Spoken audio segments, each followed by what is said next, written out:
Again, it's because the consciousness is that of wealth and control.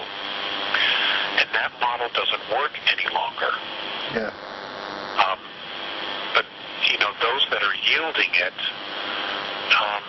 simply aren't willing to give up that power. Mm-hmm. And so there will more than likely be some type of a confrontation where it's going to have to be wrestled away from them, as opposed to them allowing change to occur where that knowledge, that technology, that ability to use this technology is passed in a very responsible way to humanity. It's called the law of consistency. That's what the A's call it. Yeah. Law of consistency, where this knowledge is passed on and technology to generation after generation, so that each generation evolves more than the one before it. Mm-hmm. That it becomes smarter. And we're doing just the opposite. Each of our generations are getting dumber and dumber and dumber and further behind. Yeah. That can only end badly for us. Yeah, yes. That's you're right. You're right with that. Well, the next questions, the next couple of questions are regarding the Galactic Federation. I just want to take, I think, the most important of them, and this is because. Well, before we go there, let us just deal with question number 6 of Jupiter becoming a star. Okay. Yeah. Okay, now I've heard all the rumors regarding Cassini and the other satellites that we have out there that have huge nuclear payloads, and that they're going to be taken and flown into the opening at the poles and allowed to explode. Mm-hmm. Carlos said it's not going to be allowed to occur. Okay. Yeah. Okay, if Jupiter does anything, it'll be because it's supposed to, and it's its own evolution, and it's coming in from another dimension. It is not going to be something that they're going to let a bunch of knuckleheads ignite when they don't have any idea what they're doing. Yeah. I mean, if they were to do something that irresponsible, and let us just say that Jupiter were to explode as a planet, as a gaseous planet, etc., it would probably destroy the entire solar system.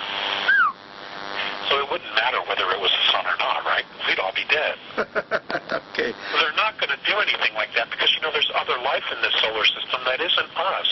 Yeah, sure. And they're not going to let them do something that stupid. Okay? Okay. So, as they would say in the South, that dog don't hunt. It ain't going to be allowed to happen. Okay? Okay, yeah. Okay, the next question. Why don't you address that? Yeah, thanks. Thanks for the clearance here. In ancient cultures, as Mayan, it is said that there is a new sun that is rising up to replace the current one. Does this have something to do with the other sun of our solar system that you mentioned sometime? What's the exact position of this second sun in our solar system that you talk about? Okay, I'm not aware of any sun replacing the current one. Okay, yeah. The only way that I could wrap what I know around that particular question would be if they were taking us off Earth and bringing us to another solar system where there is an O2 atmosphere, an E-type ecological system, which is a very complicated system and very fragile, and which are not the norm, in fact. That would be the only way that I could say, well, there would be a new sun. But I don't see that actually happening, and there's never really been any discussion of them actually taking us off Earth and moving us to someplace else. Now, if we don't blow ourselves up and we reach our full potential, we will become a spacefaring civilization like all the others. Yeah. Excuse me. Yeah. In which case, a very large population is what you order to colonize other star systems. Mm-hmm. Okay? So that would be the only way that I could see that occurring, is if we, achieve our potential in the next 50, 75, 100 something years, and, our children's children go out to explore space and colonize other worlds. Yeah. And as far as a second sun, they refer to Nibiru as being or planet X as being a dormant sun. That's never actually been addressed with me. And they have said that there is a smaller sun, a much smaller sun, behind the one that we have now, which we don't see. Yeah. Actually, there are a couple of pictures on internet, and there's also a videotape on internet. And I've seen it personally here in Mexico sometime with some friends. While the sun is just fading away, there's a smaller sphere besides of him. A very, very small sphere, like another sun, and I saw it, and my friends saw it, and I saw pictures on internet and a video that showed the same thing. Is that the other sun that the Ace told you about? Yes. And because it's really amazing. Yeah, it's very, very, very awesome. I mean, it's incredible. I don't know if you have the opportunity to look to the when the sun is fading away, and sometimes, not always, not all the days, and I don't know if this. Actually, I think that it has to be with the rotation and the translation of the Earth around the sun.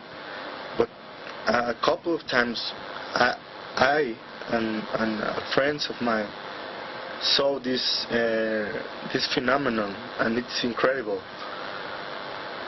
Yes. Okay. Yes, it is. And there's more to that conversation when maybe we can sit down and talk with each other personally about. Yeah, and I think that it will be the next year. I hope so. Okay. Well, the next questions as I told you are regarding to the Galactic Federation and Sheldon Idle, and and other people that are talking about this. Okay, I'll read the question. Sheldon Idle is someone who claims to be a contactee of the Galactic Federation. He has also stated something related to the Andromedan race, but it's a very different description that you provide of your Andromedan contacts. I guess he's talking about a different Andromedan race from a different star system. What do you know about it? I don't share a lot of the same perspectives with Sheldon Idle.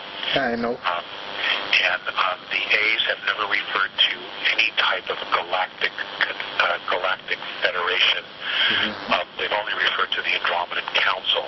Now, I know that there are other political groups out there, and I absolutely don't have a problem with there could be some other things out there. And as far as the description of the A's, I don't have any idea who he's referring to, because those that are from the constellation of Andromeda I know pretty well, and I just, their craft are not sombrero type. I don't know, quite frankly, who the hell he's talking about. Okay. So there you go. I mean, that's the answer, and it's a short one. Okay, yeah. That's fine. And as far as is he a contactee or not, I honestly do not know. That would be something he would have to address himself. Yeah, I know that. And I think that you have answered the 9 and 10 question here. And the next one is important to me, because there are a lot of people talking about someone who called himself as Ashtar Sharan. And I will read the question. Ashtar Sharan has become a kind of celebrity in the New Age community. Someone told me that this Ashtar Sharan is a reptilian entity who stole a spacecraft thousands of years ago.